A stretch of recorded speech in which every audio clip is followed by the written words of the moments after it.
Ji bo bîranîna şehîdên Nemir, Yakup Aktaş, Hacı Dumanlıdağ, Mustafa Akbulut, Selim Canavar, Çağlayan Kart û Hacı Koçyiğit.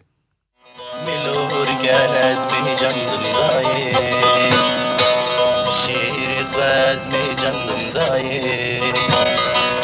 Nemedin körgandın dini, bir oni fenatın gini daye.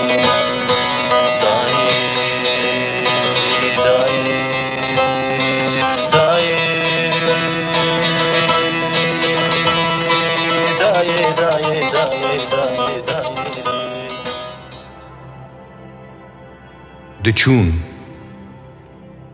birînek dima dipeyve ji çar parçeyan. Hûn diçûn û zêmarek xwe tîr dikir li ser zarê dayûkan. Hûn diçûn ji esmanê stranên strik dirêjin.